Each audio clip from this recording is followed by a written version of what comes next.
தமிழ்நாடு சட்டமன்ற தேர்தலுக்கான வேட்புமனு தாக்கல் திங்கட்கிழமை தொடக்கம். 8 நாட்களில் 4 நாட்கள் பொது விடுமுறை வருவதால் 4 நாட்கள் மட்டுமே வேட்புமனு தாக்கல் செய்ய வாய்ப்பு.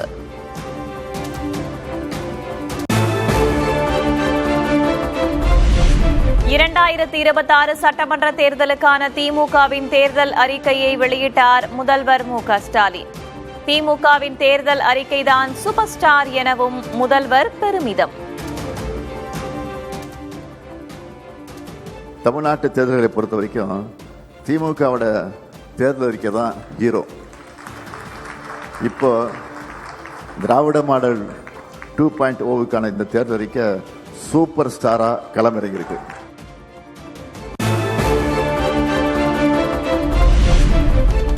இல்லத்தரசிகளை கவரும் வகையில் 8000 ரூபாய் மதிப்பிலான கூப்பன் திட்டத்தை அறிவித்தார் மு.க. ஸ்டாலின். ஃபிரிட்ஜ், வாஷிங் மிஷின் உள்ளிட்ட வீட்டு உபயோகப் பொருட்களை வாங்கிக் கொள்ளலாம் என தேர்தல் வாக்குறுதி.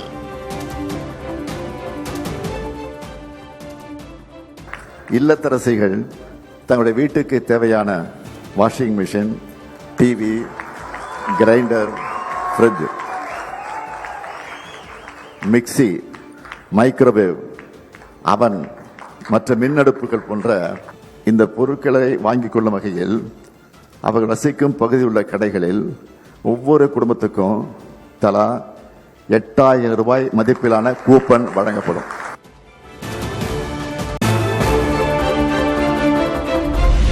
மகளிர் உரிமை தொகை 2000 ரூபாயாக உயர்த்தி வழங்கப்படும் என திமுக தேர்தல் அறிக்கையில் அறிவிப்பு.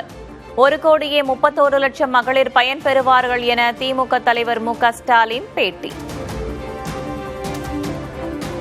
1,31,00,000 சகோதரிகள் பெற்று வரும் உரிமை தொகையை இனி 2000 ரூபாயாக உயர்த்தி வழங்கும்.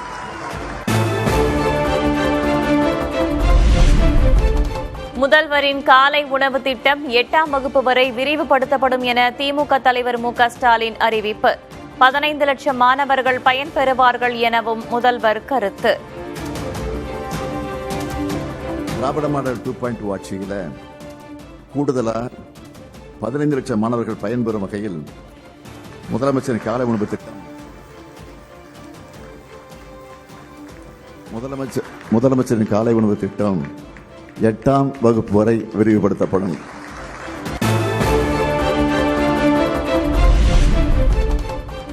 அடுத்த 5 ஆண்டுகளில் தமிழ்நாட்டில் 10 லட்சம் புதிய வீடுகள் கட்டித்தரப்படும். மகளிர் சுய உதவி குழுவினருக்கு 5 லட்சம் ரூபாய் மானியத்துடன் வங்கிக் கடன் வழங்கப்படும் என திமுக அறிவிப்பு.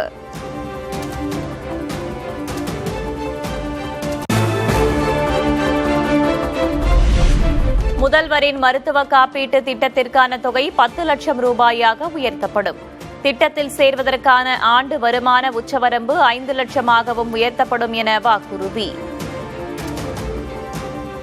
முதலமைச்சரின் மருத்துவ காப்பீட்டு திட்டத்தில் சேர்க்கப்படுவதற்கான ஆண்டு வருமான வரம்பு 5 லட்சம் ரூபாயும்,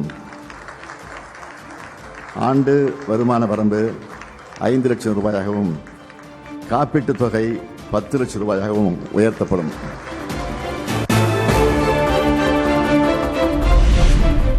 கடலூர், தஞ்சை, மதுரை, நெல்லை உள்ளிட்ட 11 மாவட்ட அரசு மருத்துவமனைகளில் புற்றுநோய்க்கான நவீன சிகிச்சை வசதிகள். அனைத்து மருத்துவமனைகளிலும் டயாலிசிஸ் சிகிச்சைக்கான கருவிகள் 2 மடங்காக்கப்படும் என திமுக வாக்குறுதி.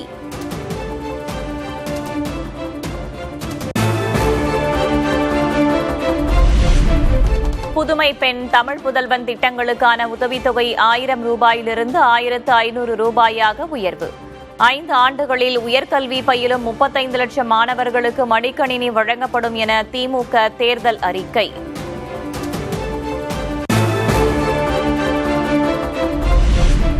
நெல் கொள்முதல் விலை 3500ஆகவும், கரும்பு கொள்முதல் விலை 4500ஆகவும் உயர்த்தப்படும்.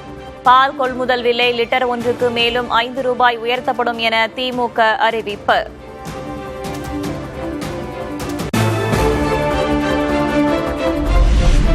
பேரிடர் காலங்களில் பாதிக்கப்படும் நெல் பயிர்களுக்கு 25,000 ரூபாயாக உயர்த்தப்படும் என்று திமுக அறிவிப்பு. நீண்ட கால பயிர்களுக்கு ஒரு ஹெக்டேருக்கு 27,000 ரூபாயாக உயர்த்தப்படும் எனவும் வாக்குறுதி.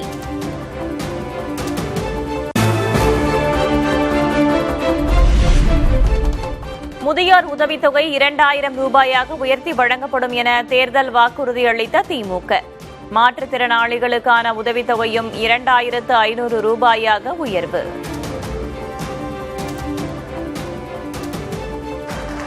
முதியோர் உதவித்தொகை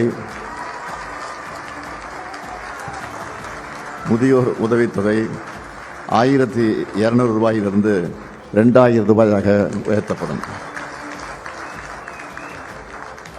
மாற்றுத்திறனாளிகளுக்கான உதவித்தொகை 1,500 ரூபாயிலிருந்து 2,500 ரூபாயாக உயர்த்தப்படும்.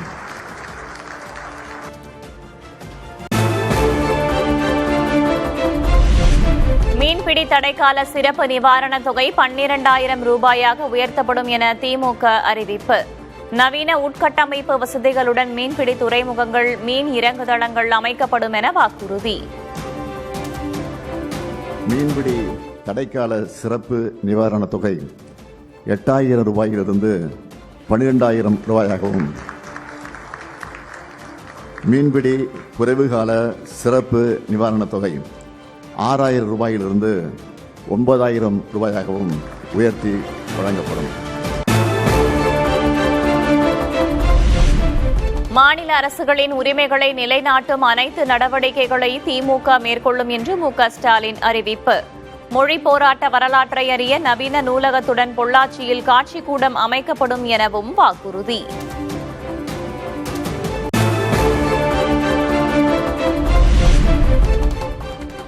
அரசு பணிகளில் காலியாக உள்ள 1,50,000 லட்சம் பணியிடங்கள் நிரப்பப்படும் என திமுக அறிவிப்பு. அரசு ஊழியர்கள், ஆசிரியர்களுக்கு 8வது ஊதிய குழு அறிக்கை அமல்படுத்த நடவடிக்கை எனவும் வாக்குறுதி.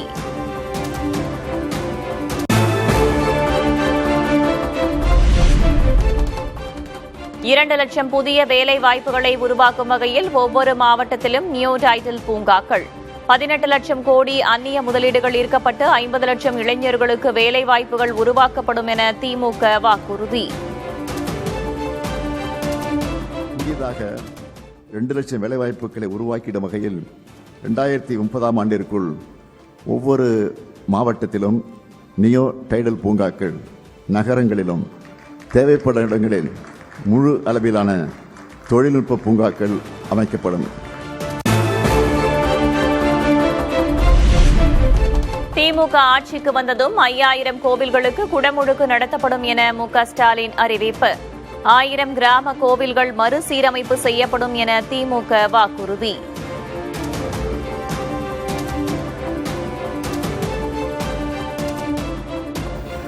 ஐந்தாயிரம் கோயில்களுக்கு குடமுழுக்கு செய்யப்படும். 1000 கிராம தெய்வ திருக்கோவில்கள் மறுசீரமைப்பு செய்யப்படும்.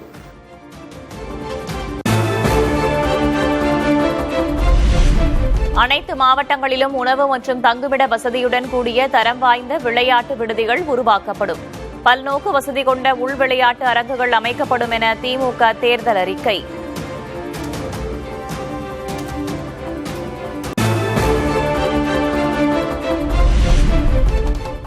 சென்னையில் செம்மொழி மாநாடு நடத்தப்படும் என்று திமுக தலைவர் ஸ்டாலின் வாக்குறுதி. அனைத்து மாவட்டங்களிலும் புதிதாக 50 செம்மொழி பூங்காக்கள் அமைக்கப்படும் எனவும் அறிவிப்பு.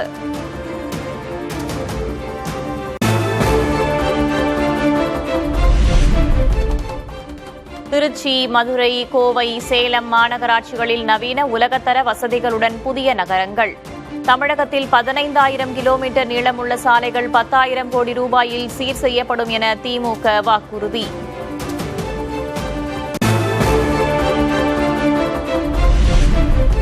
பல்வேறு துறைகளில் சிறப்பாக பணியாற்றும் திருநர், திருநங்கையருக்கு விருது வழங்கப்படும்.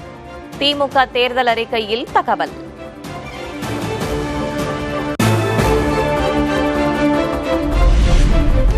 தமிழ்நாட்டின் வடக்கு, காவிரி படுகை, மேற்கு மற்றும் தென் மண்டலங்களுக்கான சிறப்பு வளர்ச்சி திட்டம் 20,000 கோடி ரூபாய் மதிப்பீட்டில் செயல்படுத்தப்படும் என திமுக வாக்குறுதி.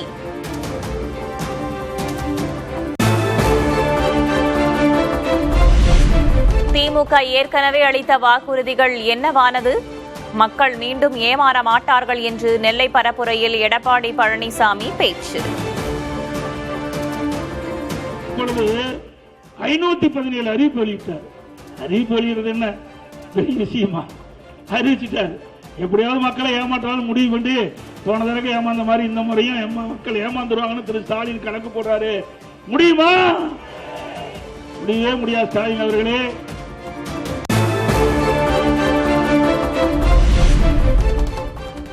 கமிஷன் அடிப்பதற்காகவே 8000 ரூபாய் கூப்பன் வாக்குறுதியை அறிவித்துள்ளது திமுக. குறிப்பிட்ட நிறுவன பொருட்களை வாங்க மக்கள் நிர்பந்திக்கப்படுவார்கள் என்றும் பழனிசாமி விமர்சனம். ஒரு கூப்பன் கொடுக்கறேன், நீங்க அந்த பொருள் போய் வாங்கிக்கலாம். நீங்க மிக்சி வாங்கிக்கலாம், கிரைண்டர் வாங்கிக்கலாம். அது கமிஷன். அது கமிஷன் வைக்கிறதுக்கு தான் இது மாதிரி பண்ற. அந்த டோக்கன் யார் கொடுப்பா? திமுக காரன் கொடுப்பான். அது கமிஷன் வாங்கிட்டு தான் கொடுப்பான். நாங்க அப்படி இல்ல, அவரவர் வங்கி கணக்குல டைரக்டா 10,000 போய் சேரும்.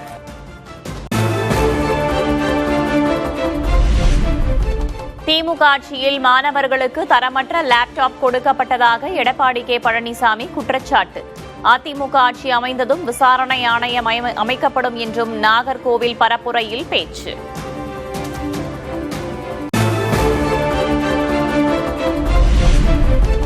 சட்டமன்ற தேர்தலுக்கான விடுதலை சிறுத்தைகள் கட்சியின் வேட்பாளர் பட்டியல் வெளியீடு. மக்களவை எம்பியாக உள்ள திருமாவளவன் காட்டுமன்னார் கோவில் தொகுதியில் போட்டி.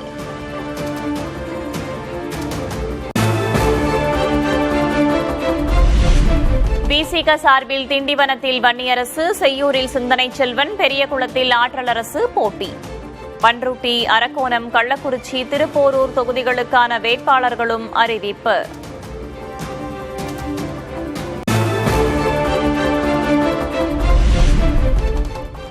பத்து ஆண்டுகளுக்கு பிறகு மாநில அரசியலுக்கு திரும்பும் திருமாவளவன். 2016ஆம் ஆண்டு போட்டியிட்ட காட்டுமன்னார் கோவில் தொகுதியில் மீண்டும் களம் காண்கிறார்.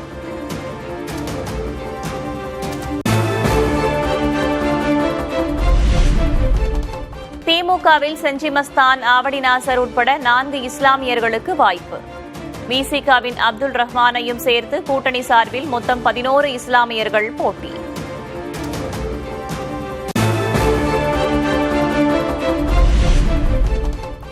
திமுக கூட்டணியில் போட்டியிடும் இந்திய கம்யூனிஸ்ட் கட்சியின் வேட்பாளர்கள் அறிவிப்பு. தளியில் ராமச்சந்திரன், திருத்துறைப்பூண்டியில் மாரிமுத்து, திருப்பூர் வடக்கில் ரவி போட்டி.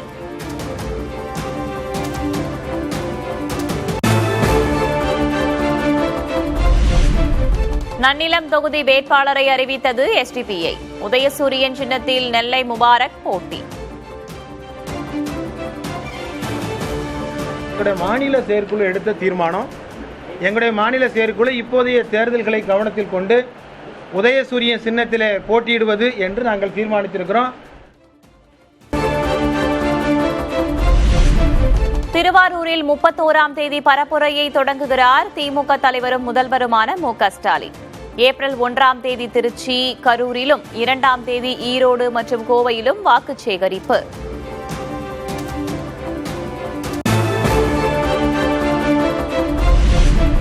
தமிழ்நாடு சட்டமன்ற தேர்தலுக்கான இறுதிக்கட்ட வேட்பாளர் பட்டியலை வெளியிட்டது அதிமுக. சென்னையில் 12 தொகுதிகள் உட்பட 17 தொகுதிகளுக்கான வேட்பாளர்கள் அறிவிப்பு.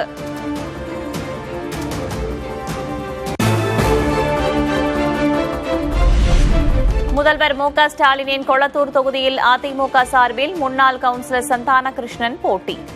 அதிமுகவின் ஜெயலலிதா பேரவை துணைச் செயலர் பதவி வகிப்பவருக்கு சட்டமன்ற தேர்தலில் வாய்ப்பு.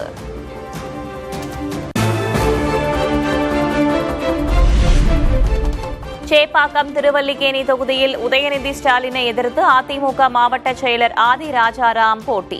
கடந்த முறை கொளத்தூரில் தந்தையை எதிர்த்து களம் கண்டவருக்கு இம்முறை மகனை எதிர்த்து போட்டியிட வாய்ப்பு.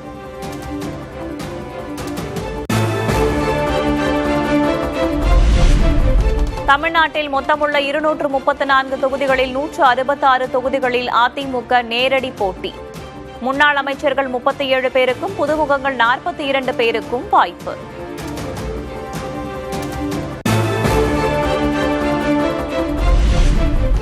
புதிய தமிழகம் கட்சித் தலைவர் கிருஷ்ணசாமியிடம் நேரடியாக கூட்டணி பேச்சு நடக்கவில்லை. 31 தொகுதிகளில் போட்டியிட்டு மொத்தம் 33,000 ஓட்டு வாங்கியவர் கிருஷ்ணசாமி என்றும் எடப்பாடி கே. பழனிசாமி கடும் தாக்கு. 31 தொகுதியில போட்டியிட்டு 33,000 ஓட்டு வாங்கியிருக்காரு. 31 தொகுதியில போட்டியிட்டு 33,000 ஓட்டு வாங்கியிருக்காரு. அவருக்கு எத்தனை தொகுதி கொடுக்குவது என்றும் பார்க்கணும்.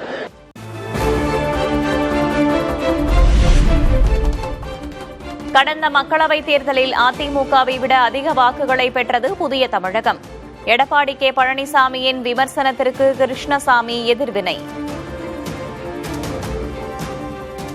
அதிமுக, தேமுதிக, எஸ்டிபிஐ, புதிய தமிழகம் உள்ள கட்சிகளுக்கு தனியாக நின்னோம். அதில் அதிமுக அணி கன்னியாகுமரி டிஸ்ட்ரிக்டில் வாங்கின சதவீதம் 4%. தூத்துக்குடி டிஸ்ட்ரிக்டில் வாங்கின சதவீதம் 13.2%.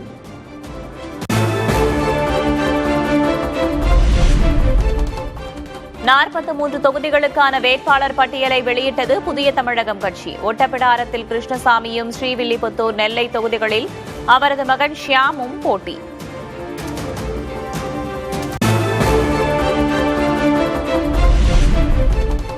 முதல்வர் ஸ்டாலினின் கொளத்தூர் தொகுதியில் திங்களன்று பரப்புரையில் ஈடுபடுகிறார் தவேக தலைவர் விஜய். பெரம்பூர், வில்லிவாக்கம் தொகுதிகளிலும் வாக்குச் சேகரிப்பில் ஈடுபடுகிறார்.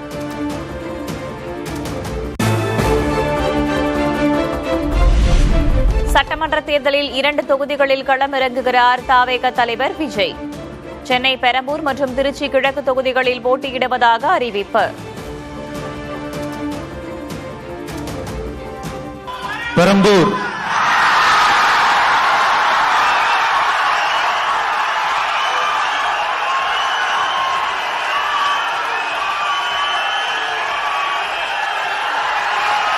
C. Joseph Vijay.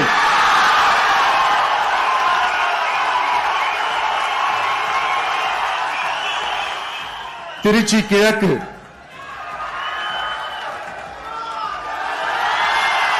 C. Joseph Vijay.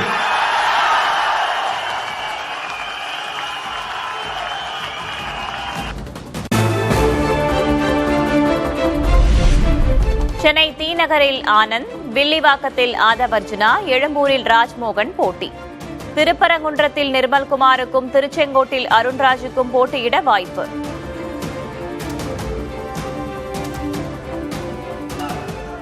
D நகர் திரு என் ஆனந்த், கழக பொதுச் செயலாளர். வில்லிவாக்கம் திரு ஆதவ் அர்ஜுனா, தேர்தல் பிரச்சார மேலாண்மை பொதுச் செயலாளர்.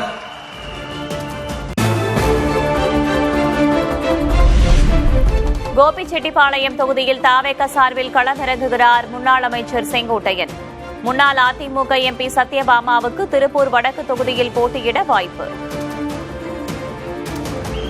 கோபிச்செட்டிப்பாளையம் திரு கே. ஏ. செங்கோட்டையன் அவர்கள், தலைமை ஒருங்கிணைப்பாளர் நிர்வாக குழு. திருப்பூர் வடக்கு திருமதி வி. சத்யபாமா, கழக நிர்வாகி.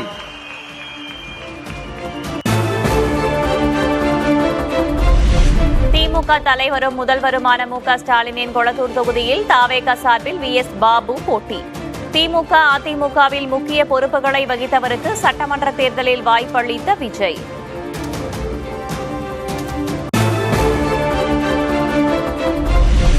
சேப்பாக்கம், திருவல்லிக்கேணி தொகுதியில் உதயநிதியை எதிர்த்து தவேக சார்பில் செல்வம் போட்டி. காங்கிரஸ் கட்சியில் பொதுச் செயலராக பதவி வகித்தவருக்கு தவேகவில் வாய்ப்பு.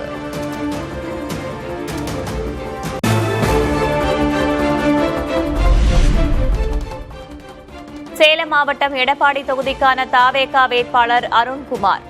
அதிமுக பொதுச் செயலர் பழனிசாமியை எதிர்த்து போட்டி.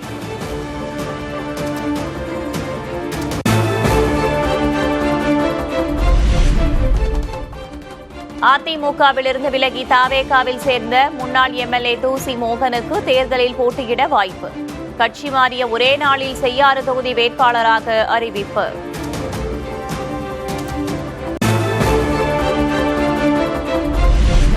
சட்டமன்ற தேர்தலில் தாவேகா சார்பில் போட்டியிட 23 பெண்களுக்கு வாய்ப்பு. மதுராந்தகத்தில் எழில் கேத்ரின், கவுண்டம்பாளையத்தில் கனிமொழி ஆகியோர் போட்டி.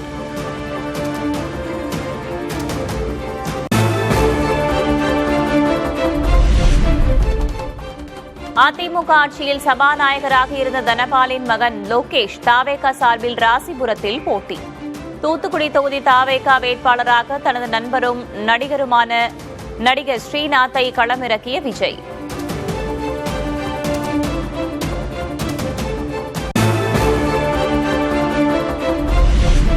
விஜயிடம் 30 ஆண்டுகளாக உதவியாளராக இருந்தவரின் மகனுக்கு தேர்தலில் போட்டியிட வாய்ப்பு. விருகம்பாக்கம் தொகுதி வேட்பாளராக அறிவிக்கப்பட்ட சபரி மேடையில் கண் கலங்கிய நிகழ்ச்சி தருணம்.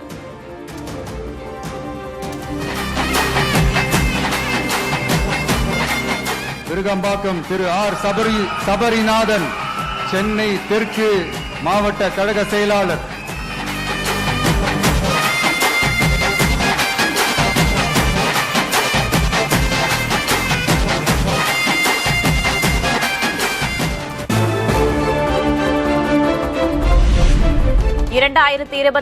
ஆண்டு தேர்தலையொட்டி இளைஞர்களுக்கான வாக்குறுதிகளை அறிவித்தார் தாவேகா தலைவர் விஜய். 29 வயதிற்கு மேல் வேலைவாய்ப்பு கிடைக்காமல் இருந்தால் பட்டதாரிகளுக்கு மாதாந்திர உதவித்தொகை வழங்கப்படும் என உறுதி.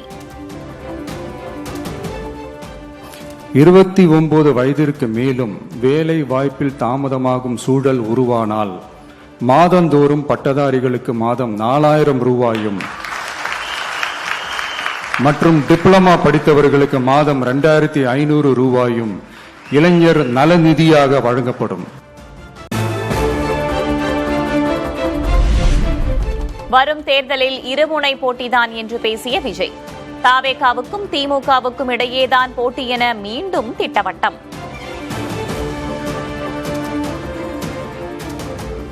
இந்த 4 முனை போட்டி, 40 முனை போட்டின்னு எத்தனை முனை போட்டின்னு எத்தனை உருட்டினாலும் இங்கு 2 முனை போட்டி தான். ஒன்னு டிவிகே, இன்னொன்னு டிஎம்கே.